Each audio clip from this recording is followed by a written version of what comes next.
मैं आपको यह बताना चाहता हूं कि 16 दिसंबर 1971 को पाकिस्तानी फौज ने सरेंडर करा। यह सब पता है, लेकिन आपको पता है 15 तारीख को आर्टिकल लिखा गया कि हम जिहाद लड़ते रहेंगे, जिहाद फी सबीलिल्लाह चलता रहेगा काफिरों के खिलाफ और जीत हमारी होगी इंशाअल्लाह। जब ये आर्टिकल लिख रहे थे, जब ये बैठ के लाहौर, कराची, इस्लामाबाद, जहां पर भी ये लोग थे, ये आर्टिकल लिख रहे थे, डॉन न्यूज में छपा था, उस वक्त पाकिस्तानी गवर्नमेंट ने अप्रूव कर दिया था कि हां कल सरेंडर होगा। यह सरेंडर ढाका में होगा। उस समय ढाका ईस्ट पाकिस्तान में था, जो अब बांग्लादेश में है। तो दोस्तों, ये पूरी की पूरी एक फितरत है वहां की गवर्नमेंट की। अब ये देखिए, पारा चिनार में इतना बड़ा हादसा हो गया। ये शिया सुन्नी के फसादात जो हैं, these are not new for Pakistan. Pakistan में मैं पिछले वीडियोस में भी आपको बता चुका हूं, ये सिलसिलेवार चीज है, ये होती रहती है। This is like a TV serial. आज 3 मारे, 2 मारे, अब ज्यादा आ गए तो सुर्खियों में आ गए। जब कम थे तो छुपे थे। इसको भी छुपाने की कोशिश कर रही है पाकिस्तानी सरकार। मैं आपको बताता हूं किस तरीके से। आप जब लोगों को कोई एक न्यूज देते हैं, मीडिया का इस्तेमाल किस प्रकार से होता है, ये पाकिस्तान, देखिए पाकिस्तान का मीडिया भारत के मीडिया से बहुत छोटा है। बहुत छोटा मतलब, अगर ये भारत का मीडिया है तो छोटी सी उंगली का एक नाखून जो है वो पाकिस्तानी मीडिया है। ये पाकिस्तानी मीडिया की औकात है। लेकिन जिस तरीके से पाकिस्तान की फौज अपने मीडिया का इस्तेमाल करती है, जिस तरीके से उससे इंफॉर्मेशन वॉरफेयर करती है, ये आपको शॉक कर देगा। अब ये देखिए, कई लोग ये कह रहे हैं कि 100 से ज्यादा बंदे मारे जा चुके हैं, इंक्लूडिंग 50 जो एम्बुश में मरे थे। कुछ लोग कह रहे हैं 80 मारे गए, कुछ लोग 70, है ना। और न्यूज आपको इस तरीके से दिखाई जाएगी कि साहब इतने इतने मरे, आपको लगा 30-35 ही मरे। नहीं, दैट्स नॉट ट्रू। ये जो मैं आपको फिगर बता रहा हूं, this is in addition to the people who were killed in that ambush, जिसमें औरत भी थे, बच्चे, सब लोग थे। अब आपस में ये 2 ट्राइब्स ठाठा ठा कर रही हैं। ट्राइबल एल्डर्स ने बोला है कि चलो शांति करते हैं, बातचीत करते हैं। तो शांति बातचीत का भी एक माहौल वहां पे बन रहा है।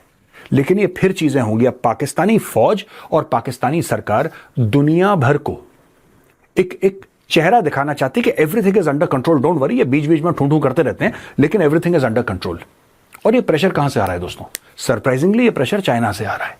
चाइना बहुत समय से यह चाह रहा था कि पाकिस्तान के अंदर अपनी फौजें डाल दे।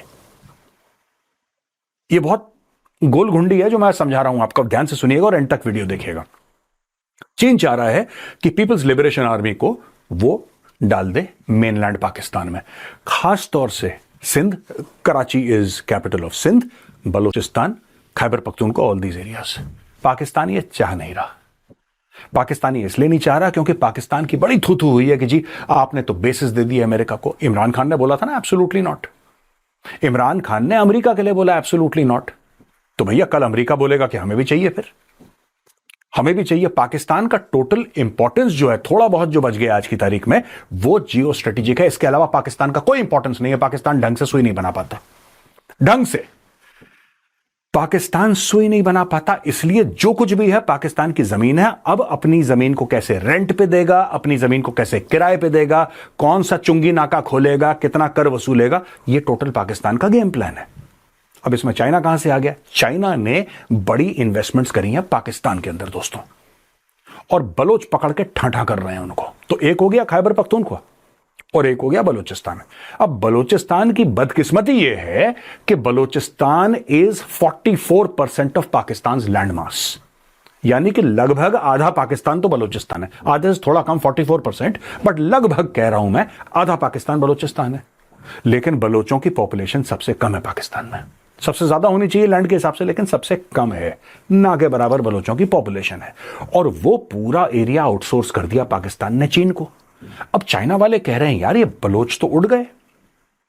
बलोचों ने खुला खुला बगावत कर दी और आज से नहीं कई दशकों से कर रहे हैं। लेकिन अभी हाल फिलहाल क्या हुआ है कि ये टारगेट कर रहे हैं चाइनीज को।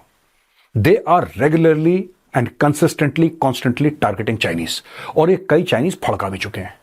जैसा मैंने बोला, चाइनीज चाहते हैं अपनी फौजें डालें वहां पे। अगर ये फौजें डालेंगे तो इस सिचुएशन कंट्रोल कर पाएंगे, ऐसा चाइनीज को लगता है। देखिए साहब, बलोच और पठान, इतिहास गवाह है, तारीख गवाह है कि बलोच और पठान ना कभी किसी के काबू आए, ना ये कभी, ये सिकंदर आजम के काबू नहीं आए थे ये लोग। कि चाइनीज को पता नहीं कौन सा माल फूक के चाइना ये कह रहा है कि हम काबू कर लेंगे सिचुएशन। हम नहीं कर सकते, इट इज इम्पॉसिबल।